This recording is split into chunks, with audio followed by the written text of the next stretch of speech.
که غواړئ یو قدم واخلئ، کوشش وکړئ قدم وړاندې واخلئ، ځکه تیار خلک ناست دي شاته چې تاسې شاته بوځي.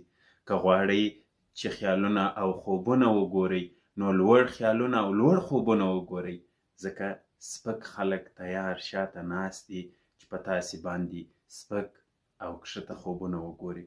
که غواړئ چې کمال وکړئ، کوشش وکړئ مهارتونه ترلاسه کړئ، ځکه تیار خلک د چکچکو دپاره ناست دي.